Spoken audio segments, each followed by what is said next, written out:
What's up, everybody? This one's going to be a fun episode. We got some brains in the room, and I'm not talking about myself. One of the things that we all talk about when it comes to life insurance, there's so many benefits when life insurance is set up and used properly. And one of the common phrases that I've probably said hundreds of times is life insurance does not give you a deduction going in. When set up and used properly, your money can grow tax deferred. You can use that money tax-free through a policy loan, and it obviously gets paid income tax-free. So there's some amazing tax benefits, but you don't get the deduction going in. Now, there are a couple caveats to that statement. And in this episode, we're going to be diving headfirst into 4 areas where you could, or potentially could, I don't know, I have an attorney on the line here, get a deduction. And so with that, I want to welcome Bill Bell from Penn Mutual, also a fellow podcaster and someone who's a brainiac and knows this stuff very, very well. Thank you for being on. And then we also have Alden Armstrong, who's no stranger to the show, and he's also going to be on. We're going to be going through 4 scenarios, and we're also going to be going through 4 flow charts, which if you're someone that loves seeing visual things, this is going to be a must-watch podcast. Right, gentlemen? On a scale of 1 to 10, how was that intro? Are you ready to go? Oh, that was at least a 17. Okay, I love it. Great work. I'll hand it over to you, Alden, and I'm excited to learn, and I'll try to keep my questions to a minimum. Amazing. Well, Caleb, thanks for the intro. Today's going to be a lot of fun. And as Caleb alluded to, tax deductions for life insurance premiums, there's not a whole lot of options out there. And so where I want to start in this entire episode is Bill, can you address that elephant in the room? Well, why can't this be more possible to get a deduction for funding life insurance? What's the big limitation here? Well, first of all, thanks for having me. Really appreciate it. Big fan of the BetterWealth channel. Watch a lot of your videos on YouTube. So to answer your question is, first of all, it's right in the code. It's Internal Revenue Code section 264A, and it basically says you do not get a tax deduction for life insurance premiums. And that's regardless of whether a business owns the policy, an individual owns a policy. Bottom line, Caleb already hinted at it at the beginning. Life insurance in and of itself has so many great tax attributes to it. We have the tax-free death benefit. We have tax-free distributions from a properly structured life insurance policy. You get the tax-deferred growth of the cash value. Getting tax deductions on top of that would just be one too many bites at the tax apple. So that's where the IRS really cuts it off and the code cuts it off. That being said, there are some strategies that involve life insurance where you could potentially get a tax deduction. The deduction in and of itself is not tied directly to the life insurance policy. It's because of the strategy, the structure that you're implementing. So I think that's what we're going to talk about here today, Alden and Caleb. Perfect. So effectively, it's a non-starter for traditional life insurance. However, there are some strategies that we're going to dive into where we can possibly, perhaps, in quotations, make it possible. Understanding tax attorneys on the call, we got to play nice here. So let's dive into this first one. So this is actually a plan that I discovered about 2 years ago, and I find a lot of value in it talking to clients about it. This is the cash balance plan. Bill, in a nutshell, I'm going to pull up a flow chart here. Can you walk us through what is a cash balance plan? Why would it potentially be beneficial to certain business owners, and how this can be tax deductible? Yeah, so I'm a big fan of cash balance plans and pension plans in general. Obviously, pension plans are not something new. I think pretty much everybody that's going to be watching this is going to be familiar with a pension plan. And a cash balance plan is just a variant of a defined benefit qualified plan. So essentially, you're establishing a business sponsored plan that is going to provide the participants with a defined benefit at the end of the day. Kind of the difference between a traditional pension plan and a cash balance plan is a cash balance plan has a kind of a target in regards to total value at the end of the day, where a traditional pension plan targets an annual benefit that's going to be paid out. But for all intents and purposes, they're very, very similar.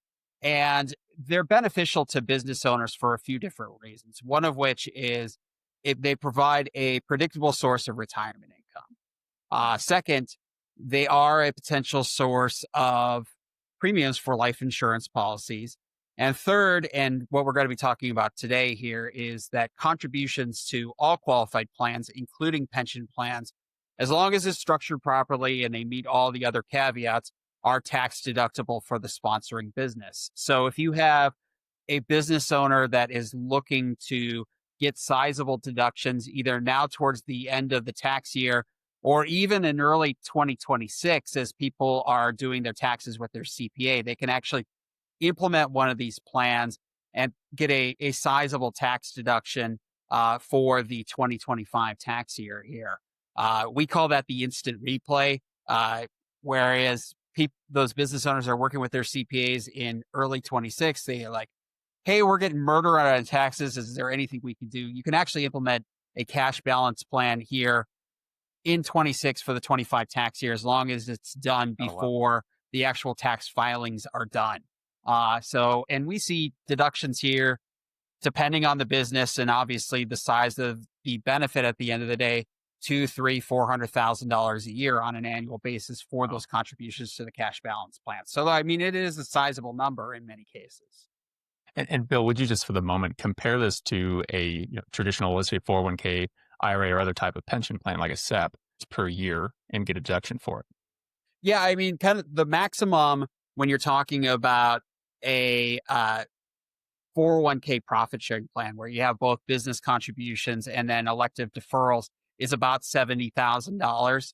It goes slightly higher than that if you have somebody over the age of 50 like I am. I'm able to put a little bit more in because of the catch-up provision. And then starting in a couple of years, there will be also the super catch-up that is available for people over the age of 60, which is going to be beneficial to some people. But you're really limited as far as the amount of contributions that can go into the plan. Defined benefit plans and cash balance plans work a little bit differently. And if you have that right kind of 50-something business owner that's looking to put money away to really supercharge their retirement income, again, the contributions could be 3, 4, 5x what you would have with a traditional defined contributions. Wow. So using simple numbers, let's just say I'm a business owner. I've got a lot of cash flow. I have a great lifestyle and I want to plan for the future for retirement. Right now, I'm putting in, let's just say, $70,000 a year into qualified plans, getting a deduction for it, putting that money away for the future. I want to be able to do more. And what you just told me is effectively, we could do 4 to 5 times what you're currently doing in a cash balance plan, get a deduction for it. And that plan allows you to also own life insurance.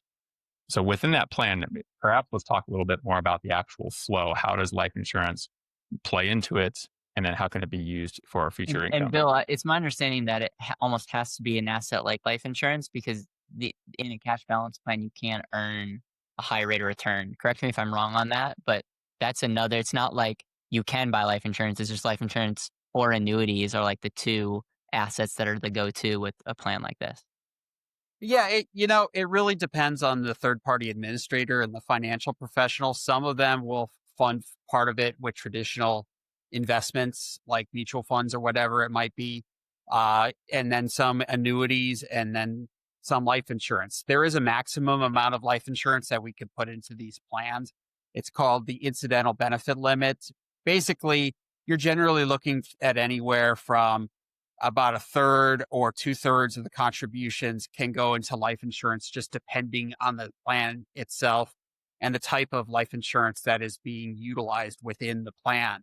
But Caleb, you're right. Many of these cash balance plans are structured to have life insurance, but a lot of them actually aren't. But you're 100% right also in that if you have a plan that has explosive growth in regards to the investments within it, you could have an overfunded cash balance plan, and life insurance is actually used in those circumstances as well. We'll get to that in just a second here. But to get back to Alden's original question, first of all, the plan itself has to allow for the purchase of life insurance. Now, it's easy to amend a plan document if it currently doesn't, but the plan specifically has to allow for life insurance into the plan.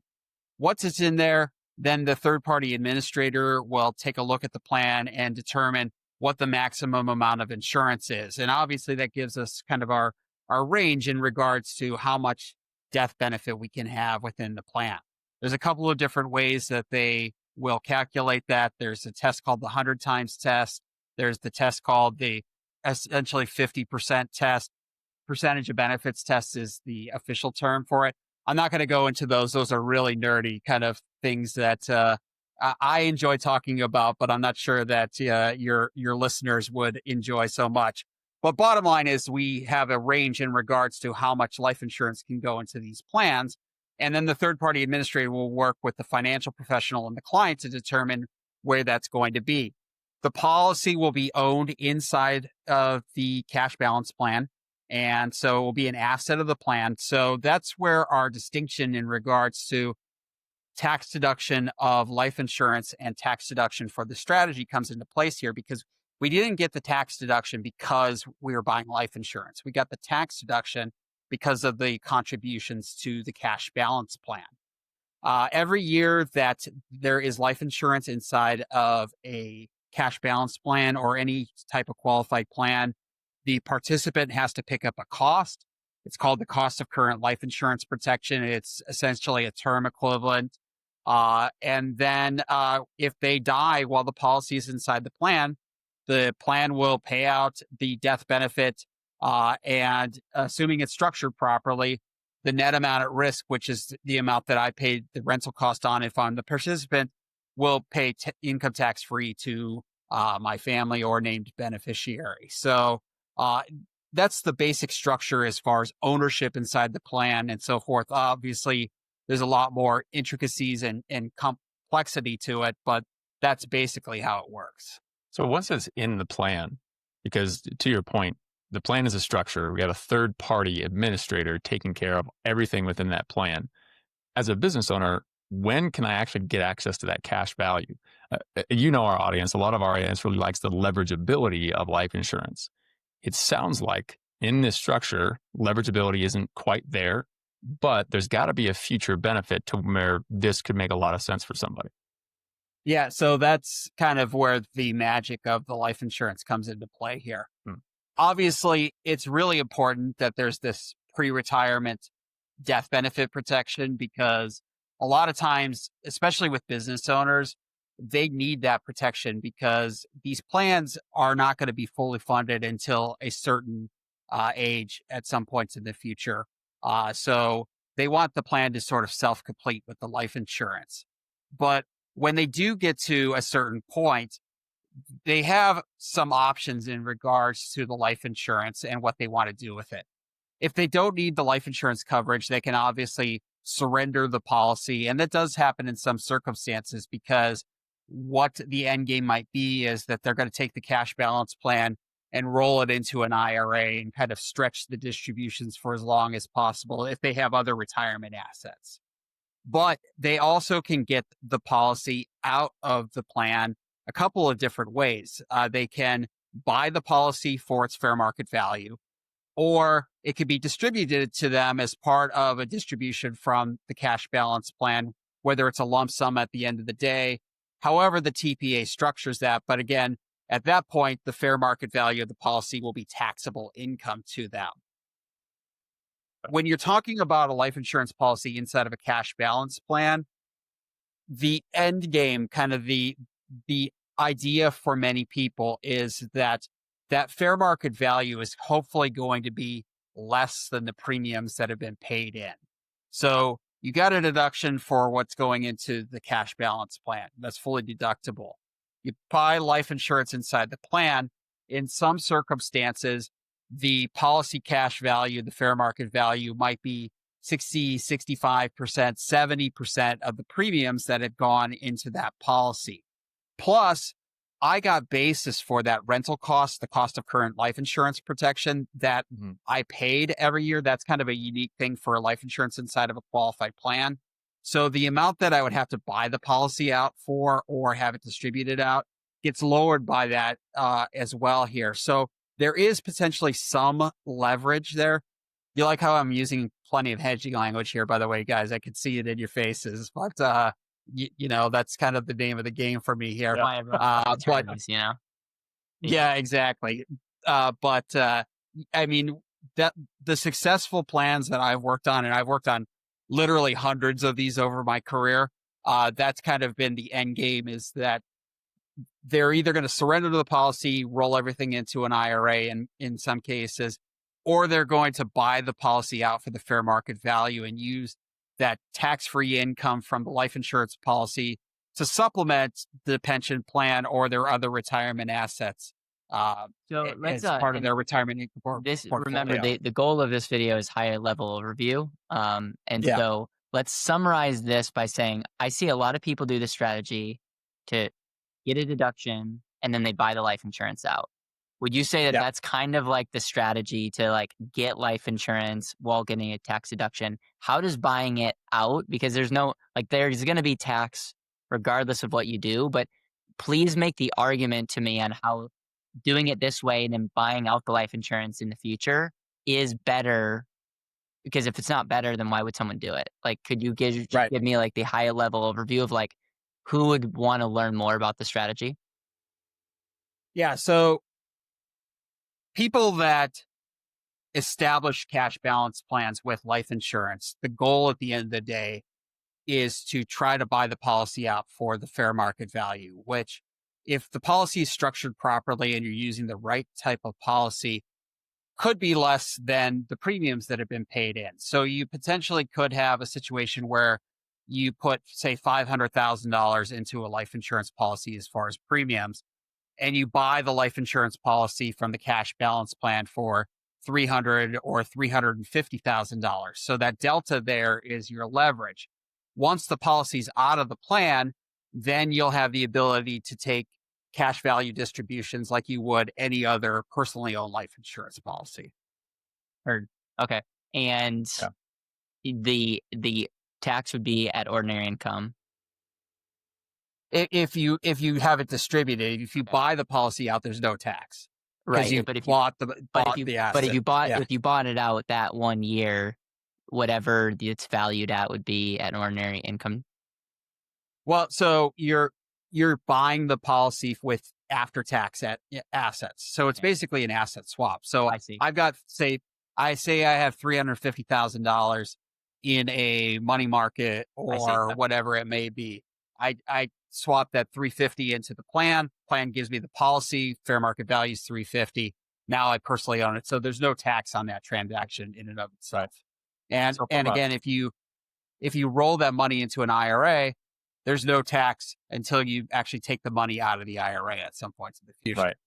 So I can see somebody just saying from a high level, I put in 500, I get out 350. This is stupid math. But what we're not remembering, perhaps, is you're avoiding perhaps 40% income tax on the way in because you get a deduction. You're getting it back out as a discount. You're doing an asset swap. So that 350 you put into the plan, it's still going to compound and grow over time based on the administration of that plan. And now you have an asset that you can leverage against for tax-free retirement income. So this, by and large, is a very efficient tax play when structured properly. Yeah, it's our go-to strategy for a lot of business owners. I would say probably 80% of the time that I get a call from a financial professional that's working with a business owner that's looking for supplemental retirement income, I wind up at least suggesting going down the road of looking at a cash balance plan. Now, it doesn't work for everybody. You have to have the right type of business. They have to have predictable income because they have to make contributions on an annual basis. There's a range that they have to make those contributions in, and they have to have the right employee profile. If they have tons of employees, that might be problematic there. But for that right business, this is a great strategy and something that's very, very vanilla from a planning standpoint. Cool. All right. Let's go on to the next one. I will say, if you want to learn more about any of the things that we talk about, if you want to even talk to someone about this scenario, we will have info down below. And whether you want to learn more or whether you want to even see if this is something that works for you, we have you taken care of. So again, purpose of this is to get me to stay engaged. You guys almost lost me there the last 2 minutes, but we're back in, we're locked in, and we're going into strategy number 2. All right. The other stuff is not as technical. And I'm giving you guys a joke, but I think I'm like, what value do I bring to this table? I bring the normal viewer, because Yeah. both you and Alden are a lot smarter when it comes to these structures. And so let's talk about structure number 2. So structure number 2, Bill, as we dive into this, reviewing this is effectively just a qualified plan, right? A certain qualified plan that allows for the purchase of life insurance. So would you say there's a lot of overlap between what we just talked about in the cash balance plan, usage wise, and how this works here? Yeah, very much so. I think that the one difference here is that sometimes we talk about profit sharing plans specifically as good wealth transfer vehicles. Uh, Profit sharing plans are unique in that they actually allow a couple of different types of life insurance that you don't generally see in other types of plans. One of which is profit sharing plans allow for the purchase of survivorship life insurance, which you don't see in cash balance plans in most cases.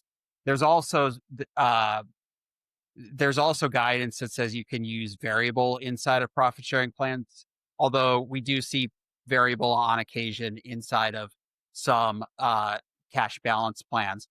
But again, this is really technical, and so I'm not going to go into it here. But there are situations where we have clients that have big IRA balances that they don't need for retirement income, where we're actually able to roll those dollars into a profit sharing plan, buy survivorship in that plan for estate tax purposes, and then potentially buy that policy out, kind of using that same leverage strategy that we talked about with the cash balance plans. So I'll just leave it at that for this particular So strategy. to kind of summarize to a degree, a cash balance plan, extremely customizable. You're setting it up. You're creating that plan with a third-party administrator. So there's some flexibility there. The qualified plan route, it may have additional uses for survivorship cases, partnerships, those types of things, but the plan likely already exists. So you have to be able to marry into it. Yeah, that's the case quite often. Every once in a while, there is a circumstance where we will establish I should say, we suggest establishing, because I don't establish anything. I help to educate people on these strategies, but we will suggest creating a new profit sharing plan for the purchase of a life insurance policy, especially in that kind of IRA rollover strategy that I mentioned earlier. Again, super technical. Okay. We don't have to get into the intricacies here. Got it. Okay. Perfect. Well, this one seems pretty straightforward as far as retirement options, basically the same options we talked about before. And what I really like about both these strategies is that if the plan doesn't work, you still have that death benefit paid to your family. So it's like a self-completing plan, which is really unique. Yeah, that's one of the biggest benefits of having life insurance in the plan. We talked about the leverage, but with those business owners, if they don't have life insurance outside of the cash balance plan, families love, obviously, the fact that they have the protection with that policy inside the plan. And the fact that it's on a pre-tax basis for many business owners, it makes it that much better. It's a big deal. Alden, if you could you go back to the second slide, and then could you just walk through this? Meaning like each step, like just walk through the steps on how this would be in the benefit. Yeah, totally. So very similarly to the cash balance plan, the plan itself has to allow for life insurance documents, right? And then if that's the case, we can set up a life insurance policy within some certain rules that's then managed by the third-party administrator. The benefit is that this is outside of taxable environment. It's tax-deferred vehicle. And so over time, we have that same growth effect that we talked about with the cash balance plan, growing tax-deferred. When retirement comes, we have the ability to distribute, just like cash balance plan, or surrender the policy and roll it into the proceeds of an IRA. The main difference, and Bill, please keep me honest here, is that there would not be an option to buy it out of the plan in this instance. No, actually, you do buy the policy out of the plan. Oh, It's you can't kind buy of the it out. same exit strategy. Yeah, same exit strategies in regards to this. For your viewers, if you are a financial professional or that's working with a client, or if you're a client that somehow racked up a very large IRA balance, this is something that you may want to consider.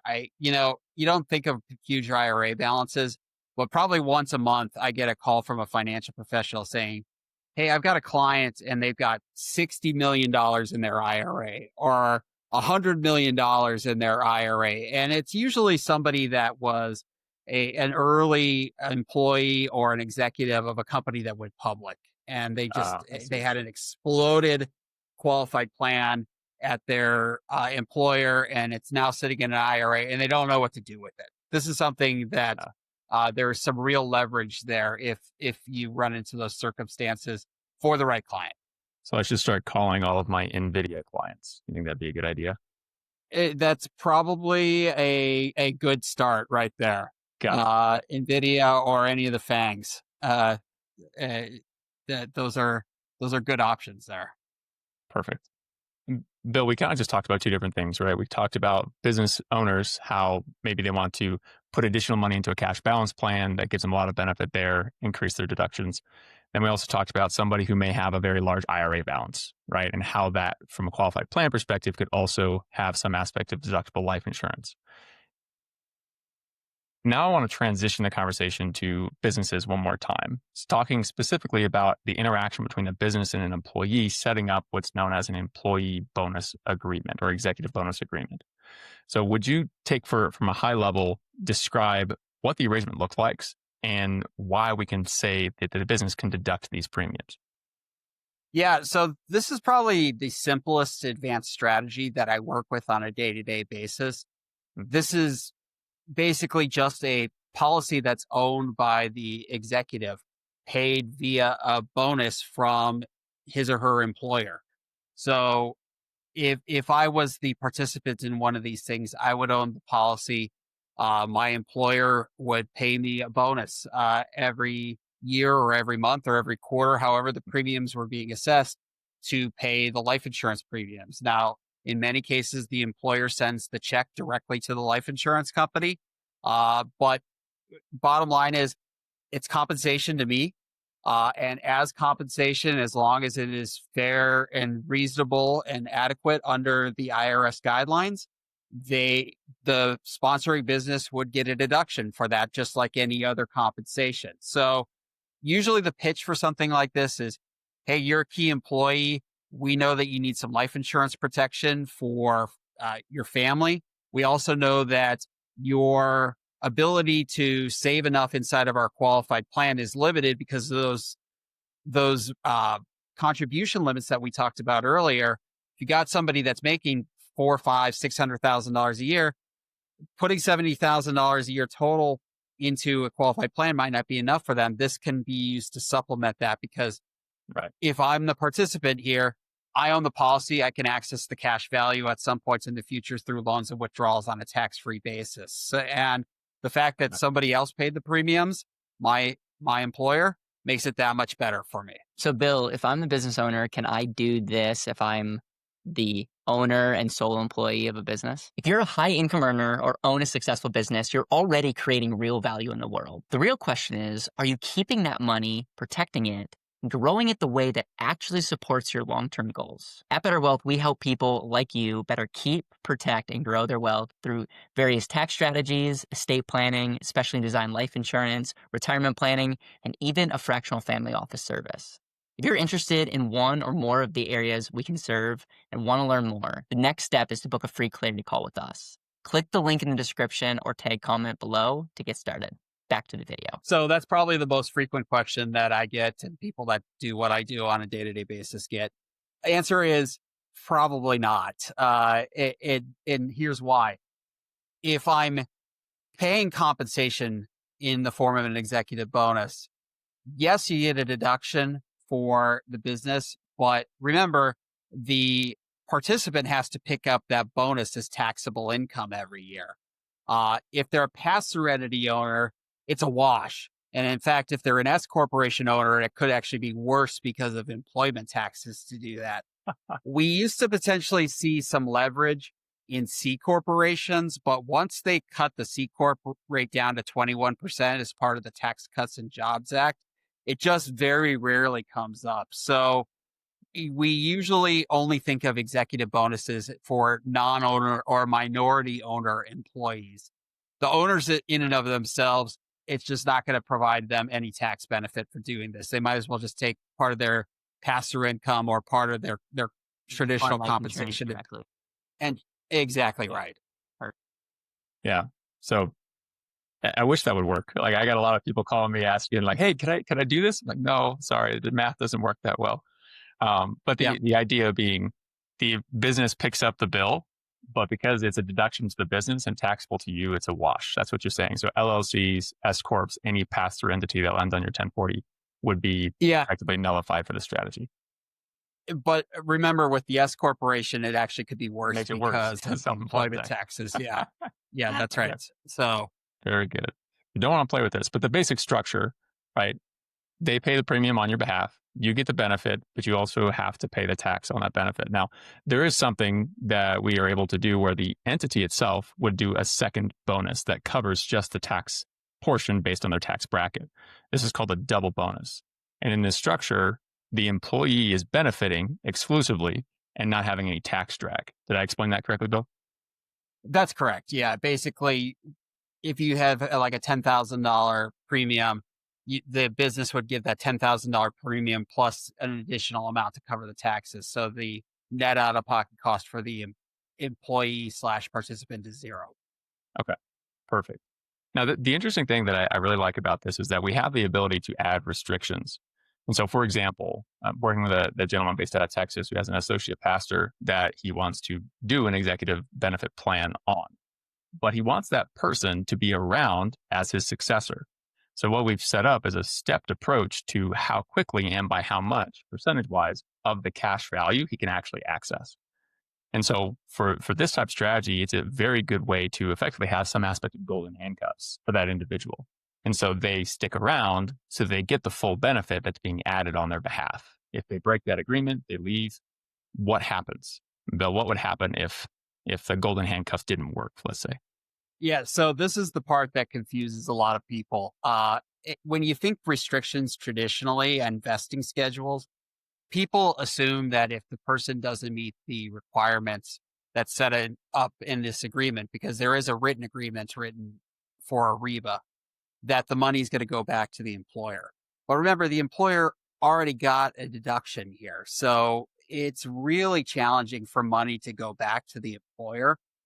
If you have a situation where the person leaves before they meet the requirements of the written agreement, the money essentially stays inside the life insurance policy and funds the cost of insurance until the policy lapses at some points in the future. Obviously, if the employee/participant wants to keep the policy going, they could continue to pay premiums, but the restriction will always exist on the policy. They'll never be able to access the cash value. So it winds up being kind of a bad deal for them at the end of the day. In reality, in a lot of circumstances, there's some negotiation where the employer actually does lift the restriction, but they're under no obligation to do so. So they could just basically lock up that cash value until the policy lapses or the death benefit does pay out at the death of the participants. So Bill, what's the cash value access that the employee has as it relates to this? Do they have full control over it, or is it limited? There's also common phrases out there called golden handcuffs. Talk to me about all of this and some of the strategies that can be used with a plan like this. So I'm going to give you my favorite answer. It depends. It depends. Okay. It depends. It's not why you're on the show here. So if there's no restriction on the policy, if it's not a REBA and it's just a traditional 162 executive bonus, the executive's access to the cash value is unlimited from day one because they own the policy. The premiums are being paid by the employer, but there's no restriction. They could take cash value out of the policy. They can utilize the policy as collateral for loans, whatever it is that they need to do. They will have that ability from day one.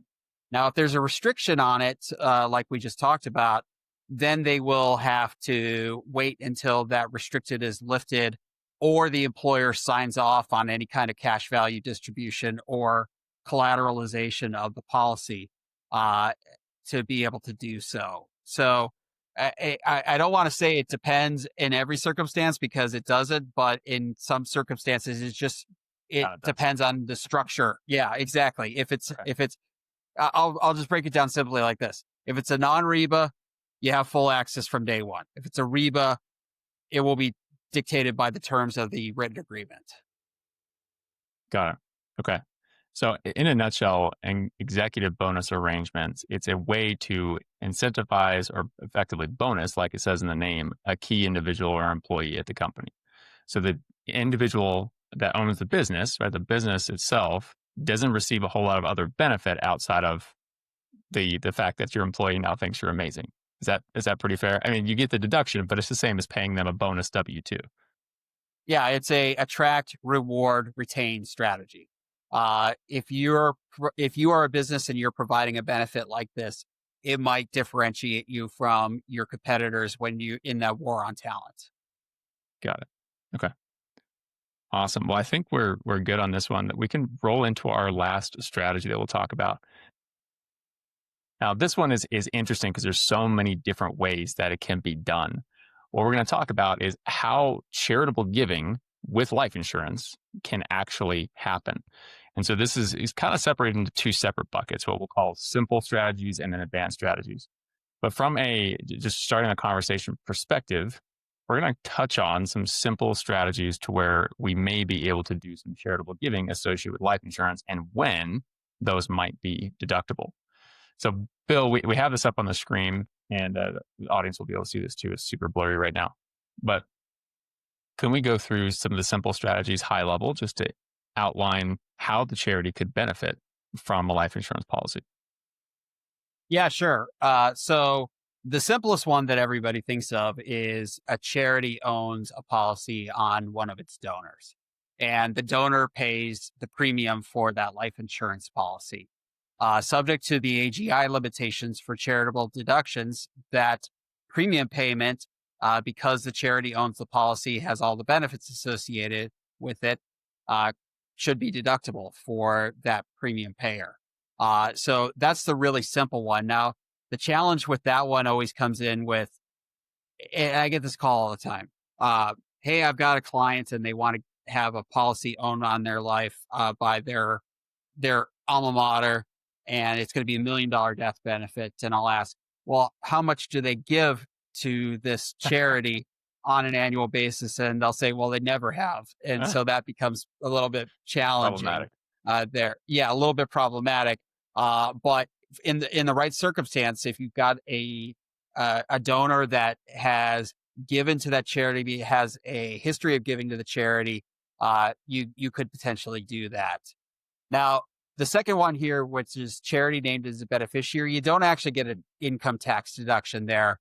When you pass away, anything that's left to charity is a dollar for dollar deduction on your state taxes. So that's really more of an estate tax play, more so than anything. Obviously, with the $15 million estate tax exemption we have coming in next year, that becomes less beneficial just from a tax perspective for a lot of people here, but that is kind of the play there. And then the gifts of a life insurance policy, you have some circumstances where they bought a policy for family protection. Maybe now their kids are grown, they finished college, they don't need the policy anymore. So they can give that policy to their favorite charity and get a deduction for potentially the fair market value of that policy when the policy is given to the charity. So those are kind of the three simple ones here. There's not a lot of rocket science that's going into these. They're really, really simple to implement. The taxes will just vary depending on the individual and what the circumstance. Bill, I got a question because this seems pretty straightforward, but I think it's very powerful. There's a ton of churches out there, and we'll just use churches as an example. So let's say a church is there, everyone's tithing, and the pastor of the church with those funds buys a life insurance policy on himself where the beneficiary is the church. Is that and so it would be after the church is a non-profit, so they're not paying taxes on the money. They're able to fund a policy. Technically, walk with me as an attorney here. The could the pastor get benefits? Like, could they utilize that cash value for personal stuff? But then when they pass away, the death benefit gets paid to the church or the congregation. Could charities and churches act like that? Where am I going wrong? And if that's the case, this is something that I think more people should do. Yeah. So simple answer is that the policy is owned by the church and they could use it for any church purposes that they want. And the same goes for any charity. Now, if they choose to take cash value distributions and then give it as compensation to the pastor for his or her own personal use, they can certainly do that. In fact, we do see that in circumstances where charities own policies or nonprofits own policies on their executives, take cash value out of the policy to distribute for whatever purposes they may need. The one kind of downside when we're talking about life insurance versus other investments is the tax leverage that we gain in like for-profit businesses goes out the window with charities because they're nonprofits. So they're not worried about tax deferred growth or tax-free distributions because they don't pay any taxes. But a lot of churches do capital campaigns. So they're literally like building buildings and all. And you could make the argument that the death benefit, even though the income tax-free nature is not necessarily going to benefit them, you're able to do a capital contribution. You're able to use the cash value. The church would be able to use it for down payments and stuff. And then obviously as a church continues to tithe, they could pay back that loan. So that's like a reserve that the church could use. And then if and when the head pastor passes away, that money then that death benefit gets paid into that church, potentially paying off the loan or just allowing them to have greater assets in their congregation. Is that like, would you say that that's an accurate statement? That's yes, that's 100% accurate. I mean,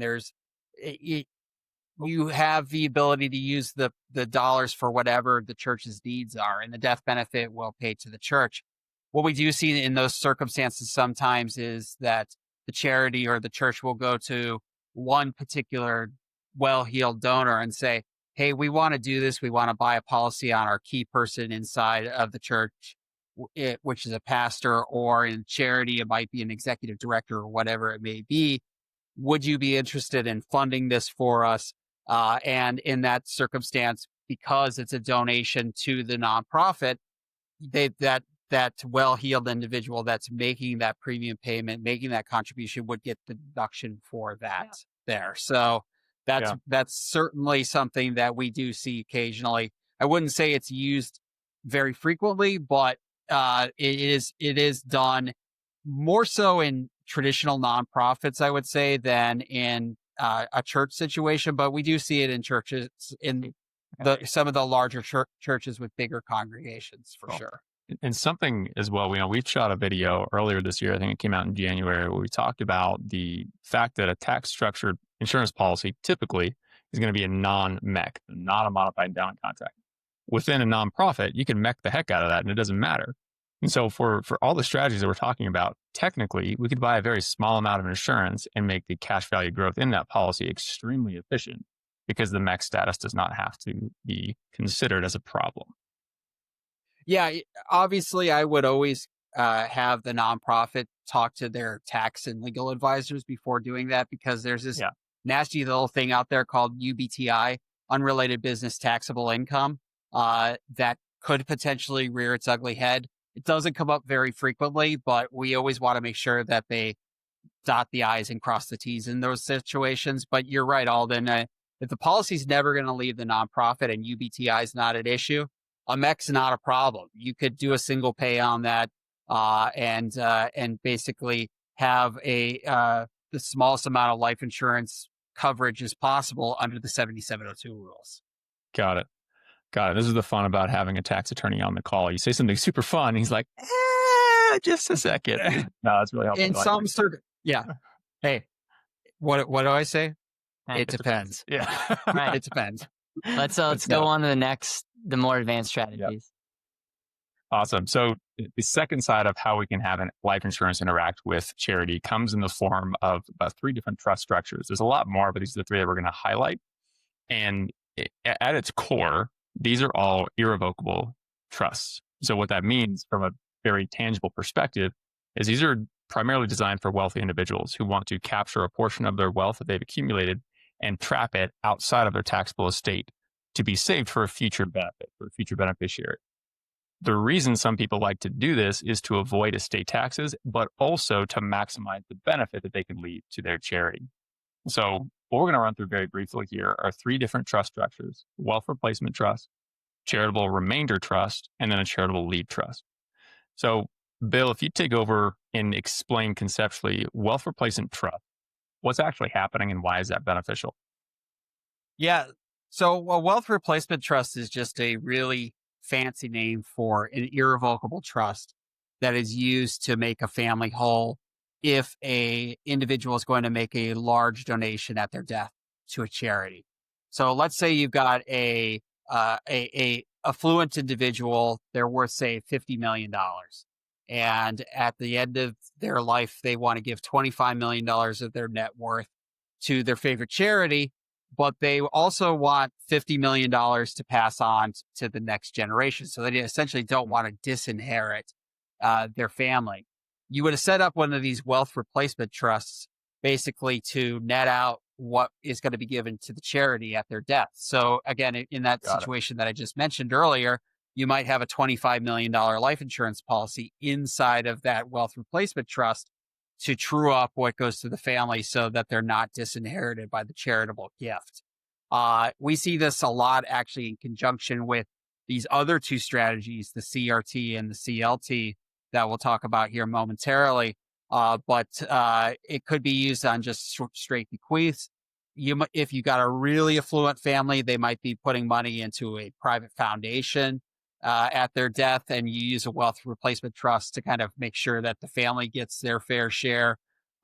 So it's kind of a neat structure for those ultra affluent families that are looking to do sizable charitable giving at their death. Yeah. Got it. Okay. And we've actually done an episode on the channel on charitable remainder trusts in recent, I think about 2 months ago, with my good friend Rich Bear. Yeah, it was a really good episode. I saw him a couple weeks ago. Yeah. So Rich and his firm, they specialize in charitable remainder trusts. They do some lead trust planning as well. But the idea here, if I understand it correctly, is this is effectively the same idea, flip-flopping the benefit.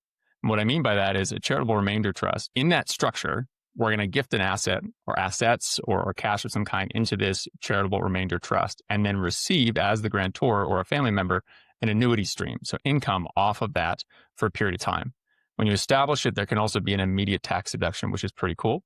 And then at your passing, that individual, when they pass, now we have whatever's left in that CRT is given to a charity. So that's the remainder is passed on. The lead trust just flips that on its head. Instead, the annuity stream, the income with a lead trust is paid to a charity. And then at the end of that grantor's life, then the remainder is then passed on to the family. So did I get that correct, Bill? Keep me honest, please. Yeah, that is correct. Obviously, there's a lot of intricacies to these. These are really sophisticated strategies, but we see them as really good strategies for people that have highly appreciated assets, because you basically get to spread the tax out over a period of years rather than selling those assets and having to pay capital gains tax or whatever tax is going to be assessed all at once. So for the right client that has those right assets, these are really powerful if they're charitably inclined. Because I like to remind everybody that the C in a CRT and a C in a CLT stands for charitable. And so if they're not charitably inclined, you wouldn't go in and knock on the door and say, hey, you got to see the CRT. It's the greatest thing ever. But if they are charitably inclined, they have highly appreciated assets, they're affluent. Both of these strategies are great. And which one you implement, it depends on the client and what their expectations are. For the CLT, a lot of times we see the end beneficiary actually being a family trust or irrevocable trust that those dollars will dump into after the after the CLT period is over. For the charitable remainder trust, obviously the charity is going to get whatever's left in the trust at the end of the term. Both really great strategies for the right clients. So coming back around to kind of land the plane here, guys, we've got one more strategy. And I kind of chuckle whenever I read this because the strategy is literally called Zero Estate Tax Plan. And I was recently working with another client. He's got a fairly hefty estate tax bill that we're projecting for him in the $40 to $50 million range. And so we sat down with him, looked at the estate tax problem, and we started coming up with some solutions. But the way we framed it is, okay, Mr. Client, you pass away at this projected time with this amount of wealth in your estate. Your estate owes $50 million in estate taxes. Do you know how quickly that's spent by the US government? About 6 seconds. Or what if we did something different? What if we took that and put it toward a charity instead?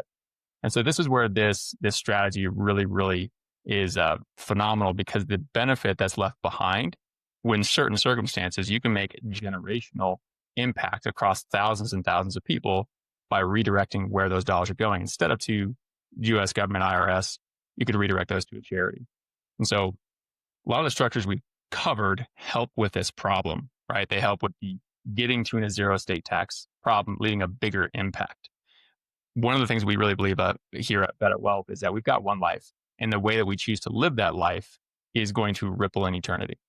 And so for us, this is really fun. When we get to clients who have an internal perspective, who have a perspective of wanting to leave a really big generational impact, these are the types of strategies that we start bringing into the situation.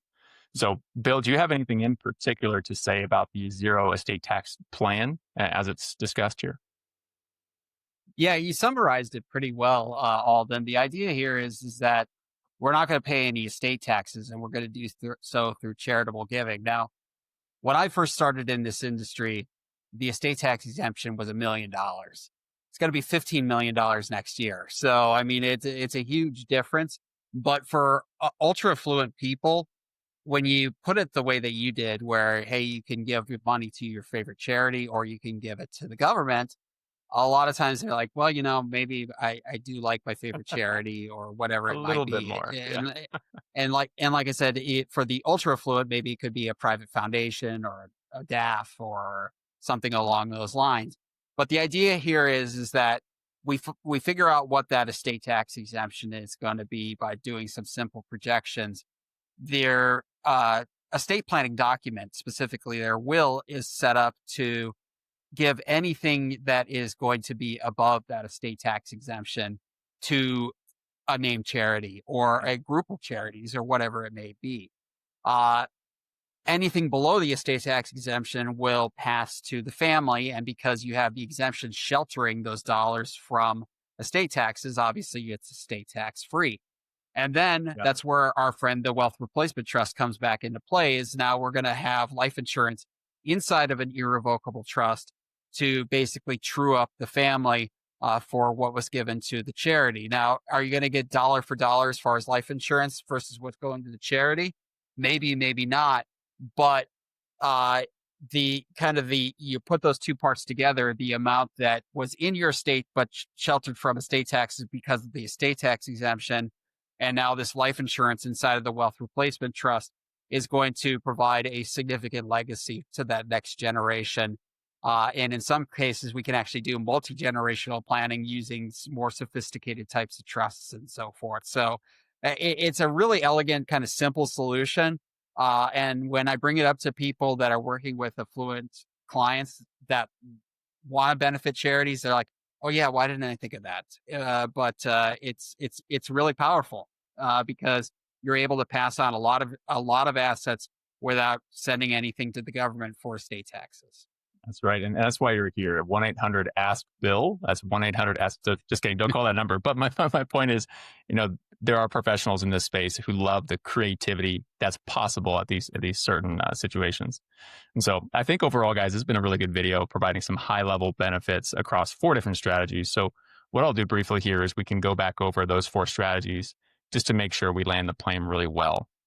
First one we covered, cash balance plan. This is highly sophisticated, but also a phenomenal opportunity for business owners who want to take more of their earned income and turn it into a deduction and put it away for a future use. And so in this strategy, we can plug in life insurance that also gives them additional tax benefits in the future once it's taken out of that plan. The second one we went over was how a IRA could effectively be rolled into a profit sharing plan that is then purchasing life insurance. And so we know the benefits of life insurance from a tax perspective, retirement benefits, as well as death benefits. And so what we're able to do is transfer it into a different type of structure where we can buy an insurance policy. It's a phenomenal opportunity for people who are sitting a lot of capital on, let's say, highly appreciated stocks or other assets in that IRA because you were an employee of NVIDIA, right? Or Apple back in the day. And so really fun. I think we're going to be doing some additional content around this in the future as well. Third one was executive bonus arrangements. So think of this: business owner wants to make an employee feel all sorts of warm and fuzzy inside. This is a great way to attract talent and keep that talent in-house. Bonusing your employees with life insurance. And so phenomenal opportunity, sometimes referred to as a golden handcuffs, when we add an aspect of restriction to that cash value for that employee. So something that we can dive into in future videos if you guys want to see more details and case studies. This is a lot of fun, as Bill mentioned when he was talking about it. And lastly, perhaps the most multifaceted one that we talked about today was any aspect of charitable giving with life insurance. There's some simple ways to do it, about who's paying it, who the beneficiary is, and maybe gifting an existing life insurance policy to a charity. That's fairly simple. Almost anybody can do that. On the other side, we start getting into more advanced strategies that include wealth replacement trusts, charitable lead or charitable remainder trusts, as well as this concept of let's leave nothing behind for an estate tax. Let's roll all of that benefit into a charity to leave a generational impact. So I hope this was valuable for you guys. We covered a lot today in this overview video that took an hour. But at the end of the day, if you have questions, if you want to learn more about these strategies, please click on the link below. We're going to have some resources down there. Be happy to talk to anybody about these to see if it's going to be a good option for you to pursue. Bill, thank you so much for your time. Bill, I just want to say thank you so much for being on. We appreciate what you're doing. We appreciate your willingness to come on, flesh this out, and also your willingness to be a contributor of what we're doing in the industry. So thank you. And then Alden, thank you for being the co-pilot on this video. I was a passenger. Let's be really clear. I'm the passenger on the plane. And this was a lot of fun, technical at times, but I think the purpose of this video is just make people aware and just know that if there's something that you want to learn more about, you know who to call, and there's a lot of deeper dives that we can do on someone's personal situation. And so with that, thank you to you both. Thanks for having me.